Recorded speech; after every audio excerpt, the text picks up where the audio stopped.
Ora viva, estamos cá para mais uma abordagem na sua hora de atualização, que já é habitual.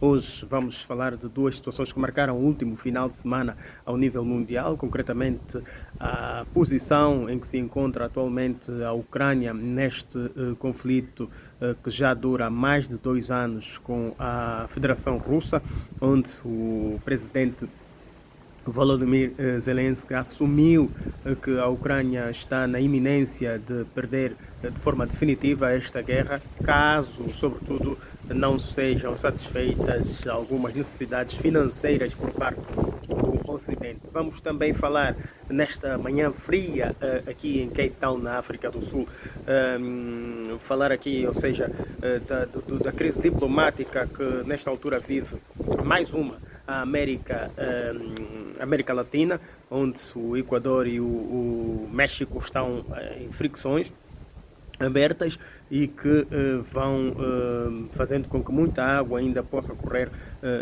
debaixo da ponte. Vamos começar por esta questão da Rússia. Volodymyr Zelensky admitiu já uma eventual derrota se o Ocidente não desbloquear a ajuda financeira, uma ajuda financeira prometida por Joe Biden, que é o atual presidente dos Estados Unidos da América, e até porque estamos em ano de eleições. Joe Biden prometeu uma ajuda num pacote no valor de 60 mil milhões de dólares, ou seja, 60 bilhões de dólares, o que equivale a qualquer coisa como 56,7 mil milhões de euros.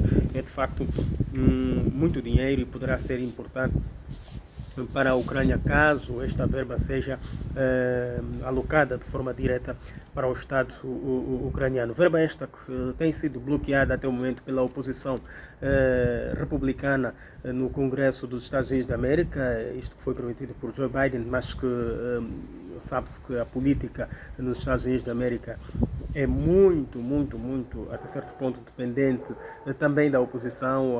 Em termos democráticos, ao nível interno dos Estados Unidos da América, podem servir mesmo como um exemplo para vários outros países no mundo, e esta questão fica até o momento bloqueada porque o Partido Republicano, afeto, é preciso dizer aqui, a Donald John Trump, não está a permitir desbloquear esta verba eventualmente para a Ucrânia. Com relação a estas verbas, muito se tem dito, uma vez que já foram enviados, ou seja, vários pacotes financeiros para a Ucrânia, mas têm servido apenas de gastos, uma vez que a Rússia acaba mesmo por destruir, sobretudo, o armamento que é comprado com este valor e está a ser já um ato contínuo.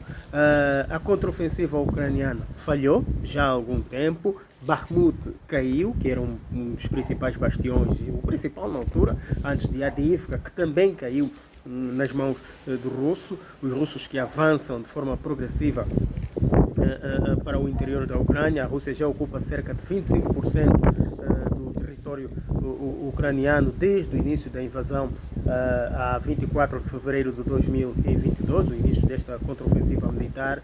E é natural também que a Ucrânia, até porque a Ucrânia tem uma força muito forte no capítulo defensivo, por força também do seu patriotismo, do lado oeste da Ucrânia, onde está a capital Kiev e outras cidades, não é? Porque o lado leste ucraniano é mais pró-russo, uma vez que a maior parte daquela população é mesmo russófona, mas são países que partilham uma fronteira, sobretudo antes do conflito, uma fronteira de cerca de 2.245,8 quilômetros.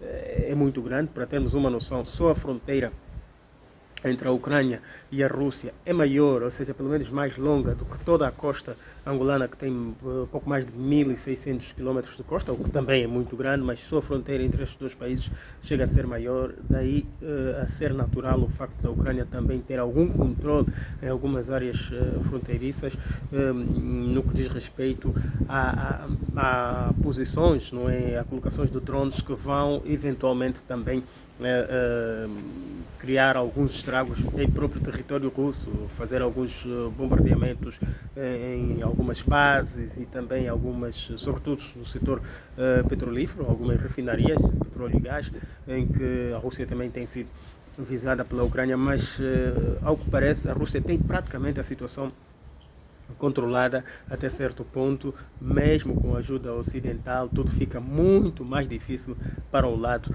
ucraniano. A pergunta que não se quer calar é de saber aqui até que ponto o Ocidente iludiu a Ucrânia a enfrentar a poderosa Rússia nesta aventura. Será que foi a melhor opção embarcar nesta aventura? É uma pergunta que não se quer calar. Até o momento os grandes analistas ficam também a questionar-se em relação a esta situação. Falam analistas ligados também ao ramo militar, e as coisas podem complicar-se ainda muito mais para o lado ucraniano, uma vez que o Ocidente não tem conseguido saber dar resposta aos intentos, não é? Porque fácil foi persuadir a Ucrânia a abraçar os seus projetos, até porque a Rússia continua a dizer que nas primeiras horas da invasão ou desta operação as primeiras horas que sucederam à invasão, houve um plano de paz, mas que a Ucrânia esteve perto de assinar, quando inclusive ainda nem tinha perdido estas parcelas todas de território, sobretudo no leste. A Ucrânia esteve prestes a assinar um acordo de paz definitivo, mas o Ocidente, liderado na altura por Boris Johnson, antigo primeiro-ministro britânico, ordenou ou conseguiu persuadir a Volodymyr Zelensky. Zelensky já obedece mais ordens do que conselhos, não é? A abandonar este acordo, e hoje a situação está muito mais grave do que no início, e a população ucraniana tem sofrido muito. Vamos agora passar para o outro tema aqui também de análise, que é um tema também que vai ser movido aqui com grande interesse, que é abordar aqui questões ligadas à diplomacia. Há uma crise diplomática entre o México e o Equador nesta altura, que acendeu na América Latina. Dizer que Jorge Glass, que foi antigo vice-presidente do Equador, acabou por refugiar-se na Embaixada do México em Quito, a capital do Equador. Ele foi vice-presidente daquele país entre 2013 e 2018, na altura presidido por Rafael Correa, que também está exilado nesta altura na Bélgica, mas que também já deu o seu ponto de vista em relação a esta situação, porque houve, sobretudo do parte do governo de Daniel Noboa, que é o atual presidente do Equador, uma imaturidade diplomática.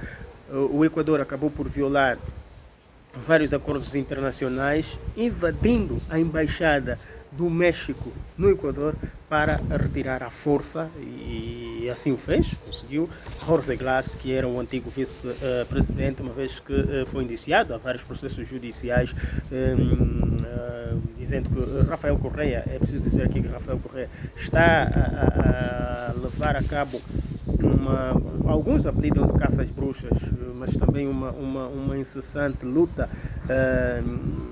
pela corrupção, não é? Ou seja, contra a corrupção, não é pela corrupção, contra a corrupção no seu país, e que acaba por prender vários políticos que oferiam cargos públicos no passado. Houve excessos. Segundo as leis internacionais regidas pelas Nações Unidas, não se pode invadir uma embaixada num território, porque a embaixada acaba por ser parte legal do país que aí representa. Neste caso, a Embaixada do México em Quito, no Equador, é parte integrante do território mexicano, mas isto no Equador. E o Equador até tem experiência nesse aspecto, até porque Julian Assange também escolheu a Embaixada do Equador há alguns anos atrás em Londres para se refugiar, não é? Para não ser extraditado para os Estados Unidos da América, e o Equador soube lidar com esta situação, aguentou a pressão durante muitos anos, mas, entretanto, hoje acaba por cometer este erro crasso, não é? Um erro grosseiro que fez com que o México, de forma imediata, o México que é liderado pelo presidente Manuel López Obrador, o México acabou por cortar já em relações com o Equador, mas é uma situação que já esteve, que já se foi arrastando há algum tempo. Isto já se vai arrastando há algum tempo, tudo por causa do narcotráfico. E como não podia deixar de ser, são países muito propensos a esta situação. O Equador funciona como um corredor